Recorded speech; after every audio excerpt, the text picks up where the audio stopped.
Welcome Forex traders to the Forex Trading News channel। और यहाँ पे हम करते हैं गोल्ड का analysis on the basis of fundamental, technical और साइकोलॉजिकल लेवल्स। तो चलिए बढ़ते हैं अपने फर्स्ट सेगमेंट फंडामेंटल एनालिसिस की तरफ। आज है मिड ऑफ द वीक, जुलाई 16, 2025 वेडनेसडे। आप देख सकते हो आज एशियन सेशन के अंदर हमें कोई भी हाई इंपैक्टेड इवेंट नहीं दिखाई दे रहा है, बट लंदन सेशन के अंदर आप देख सकते हो 11:30 यूके का सीपीआई ईयरली डेटा आने वाला है, जो कि प्रीवियसली आया था 3.4% और फोरकास्ट है 3.4%। तो शायद इसके वजह से हमें आज लंदन सेशन में भी एक छोटी मोटी, लंदन सेशन की शुरुआत में एक छोटा मोटा अच्छा खासा फॉल या राइज दिख सकता है। साथ ही साथ आप देख सकते हो इसके साथ न्यूयॉर्क सेशन के स्टार्ट में यूएस का कोर पीपीआई का मंथली डाटा आने वाला है, साथ यूएस का पीपीआई प्रोडक्शन प्राइस इंडेक्स का मंथली डाटा आने वाला है, जो कि प्रीवियसली आया था 0.1% और एक्सपेक्ट फोरकास्ट है 0.2%। So this is the news fundamentally जो मार्केट को अफेक्ट कर सकती है एज पर मेटल माइन की वेबसाइट से। ये डेटा मैंने डिराइव किया है, आप देख सकते हो। जो कि येलो इवेंट्स है वो सारे लो इंपैक्टेड है, orange event is moderate level impacted events और red event is highly volatile. So आप सोच सकते हो अगर मार्केट के अंदर आपको ये जो फ्लैग्स दिख रहे हैं इस हिसाब से आप वोलाटिलिटी एक्सपेक्ट कर सकते हो। इसके साथ ही साथ एक जो इंपॉर्टेंट न्यूज है, gold is higher, gold price is up to around 3,330 per ounce on Wednesday following a 2-day decline as investor assessed a pickup in the US inflation and going trade development. So US trade और CPI का जून का CPI rose at the fastest pace as 5 months suggested tariff may be starting to have an impact on inflation pressure.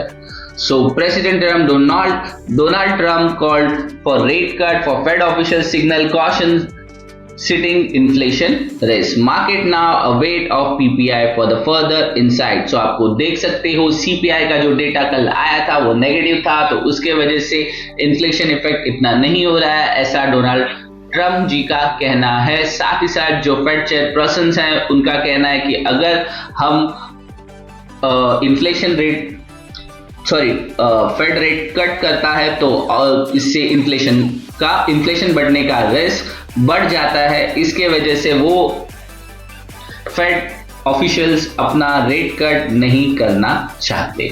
और इसके ऊपर आप देख सकते हो कि ये दो सेंटेंस के अंदर कितनी थिन लाइन है। डोनाल्ड ट्रम्प जी प्रेशर कर रहे हैं रेट कट के लिए और फेड ऑफिशियल्स कह रहे हैं कि मुझे रेट कट अभी नहीं करना चाहिए, अगर हम रेट कट करेंगे तो इसके वजह से इन्फ्लेशन बढ़ सकता है। और at the same time CPI का डेटा देख के डोनाल्ड ट्रम्प जी कहना चाहते हैं कि आप रेट कट कीजिए। सो इन दोनों स्टेटमेंट की वजह से मुझे लगता है आने वाले दिनों में या आप देख सकते हो मार्केट अच्छा खासा वोलाटाइल हो सकता है। साथ ही साथ सीपीआई का डेटा के साथ साथ आने वाले आज शाम को PPI report, production price index की रिपोर्ट के लिए ट्रेडर्स इन्वेस्टर्स वेट कर रहे हैं। Meanwhile, trader concern lighting after Trump announced 19% tariff on Indonesian goods and said additional tariff notice will be sent on to smaller countries. साथ ही साथ president Trump ने announce किया है 19% टैरिफ ऑन इंडोनेशियन गुड्स। जो Indonesia से जो भी माल आएगा उसके ऊपर 19% टैरिफ लगाया जाएगा और जो भी स्मॉल कंट्रीज हैं उनको अपने एडिशनल टैरिफ का जो भी लेटर्स थे वो उन्होंने पोस्ट कर दिए हैं। He had earlier threatened 30% tariff on imports on Mexico and the European Union starting August 1st, but later signal opens to talk. साथ ही साथ आपको पता है ये न्यूज मैंने कल भी कवर की थी कि 30% एडिशनल टैरिफ मैक्सिको और यूरोपियन कंट्रीज या यूरोपियन यूनियन पर अप्लाई कर रहे हैं from the 1st of August। और साथ ही साथ वो इस बात पर यानी इस सिग्नल पर वो बात करने के लिए, चर्चा करने के लिए भी तैयार है, ऐसा उन्होंने क्लियरली यहाँ पे एक्सप्लेन किया है। Separately, the World Gold Council report to be central bank gold purchase of 20 tons in a May। सो जो वर्ल्ड गोल्ड काउंसिल है उनका कहना है सेंट्रल बैंक ने 20 टन सोना खरीदा है और इसके साथ साथ Kazakhstan, Turkey, Poland and Singapore इसके अंदर इन्वॉल्व है। सो आप देख सकते हो 20 टन यानी 20 multiply by 1000, 1000 is equal to 1 ton. So आप 20 टन यानी 20,000 गोल्ड खरीदा गया है, 20,000 gold in kgs. China also extended a buying stake in June, lifting total purchase since November to 34.2 tons. So China का भी अपना गोल्ड का कोठा यानी रिजर्व्स वो बढ़ाने की कोशिश कर रहे हैं। सो ये बहुत इंपॉर्टेंट एक ही कॉलम के अंदर हमें दिख रहा है कि 3 से 4 न्यूज कवर अप हुई है, बट ये कितनी इफेक्ट करती है ये आने वाले दिन में हमें मार्केट में देखने के लिए मिल सकता है। तो बढ़ते हैं अपने most favourite part technical analysis की तरफ। टेक्निकल एनालिसिस के लिए आ गए हम ट्रेडिंग व्यू के पैनल पे। आप देख सकते हो कल मैंने आपको मोस्ट इंपॉर्टेंट लेवल दिया था 3350 से लेके 3343/44।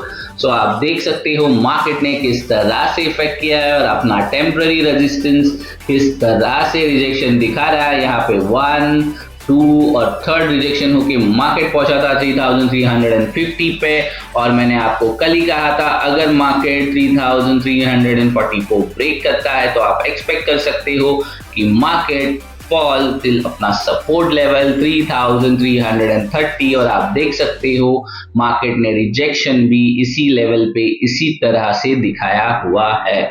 साथ ही साथ एक बहुत इंपॉर्टेंट थिंग है जो मैंने यहाँ पे आपको एक्सप्लेन कर देता हूँ। आप देख सकते हो शाम को 6 o'clock मैंने आपको कहा था कि एक अच्छा खासा वोलेटिलिटी ड्यू टू CPI की न्यूज आ सकती है। तो आप देख सकते हो किस तरह से मार्केट ने यहाँ पे रिजेक्शन दिखाया है और हमने ट्रेड एग्जीक्यूट किया था वो 350 से लेके 3330 तक के लेवल्स पे। सो यहाँ पे एक बहुत अच्छा खासा प्राइस एक्शन का मूवमेंट से आप ट्रेड इनिशिएट कर सकते थे to the down side. So overall ये हो गया कल के लिए। आज के लिए आपका ट्रेड किस तरह से होना चाहिए वो एक बार डिस्कस कर लेते हैं। आपको पता है मैंने आपको बहुत पहले 3330 से लेके 3310 का लेवल दिया है जो आप देख सकते हो किस तरह दोबारा एक और बार सपोर्ट की तरह काम करता हुआ दिखाई पड़ रहा है। चलते हैं bigger time frame so we can get a proper idea कि आज हमको किस तरह से ट्रेड प्लान करना चाहिए। आप देख सकते हो मार्केट ने 2 दिन अच्छी खासी डाउन साइड रैली दिखाई है, बट मुझे नहीं लगता कि this is the confirmation for the going down. और आप देख सकते हो कि हमारा एक सपोर्ट जोन था 330 से लेके 3310 के बीच में, जहां पे मार्केट दोबारा बाउंस करता हुआ दिखाई पड़ रहा है। तो उस हिसाब से हमें आज की ओपनिंग मिली है और आज किस तरह से ट्रेड प्लान होना चाहिए इसकी बातें कर लेते हैं। सो आज की ओपनिंग हुई अराउंड 3326। कल मार्केट का लो क्रिएट हुआ था 3320 और अगर क्लोजिंग की बात की जाए तो मार्केट क्लोज हुआ था अराउंड 3325। सो आप देख सकते हो ओपन और क्लोज के अंदर ज्यादा डिफरेंस हमें नहीं दिखाई पड़ रहा है और अभी कल के लेवल्स की अब हमें जरूरत नहीं है तो इसे मैं रिमूव कर रहा हूँ। डेफिनेटली मार्केट अगर यहाँ से बाउंस होगा तो यहाँ एक बार रिजेक्शन के लिए जरूर रुक सकता है। साथ ही साथ अभी जिस तरह से मार्केट ने यहाँ पे सपोर्ट परफॉर्म किया है तो दोबारा मार्केट 3326 के नीचे नहीं जाना चाहिए। अगर आता भी है तो आप देख सकते हो यहाँ से मार्केट ने किस तरह से बाउंस दिखाया है। सो आज के लिए अगर मोस्ट इंपॉर्टेंट जोन की बात करूं तो अभी तक मार्केट ने कोई भी जोन क्रिएट नहीं हुआ है और मैं एक्सपेक्ट कर रहा हूं कि यहाँ पे मार्केट अराउंड यहाँ से लेके यहाँ तक अराउंड 46, 45 या 50 के रेंज में आप देख सकते हो ये जो हाई क्रिएट हुआ था तो दिस इज अराउंड 51।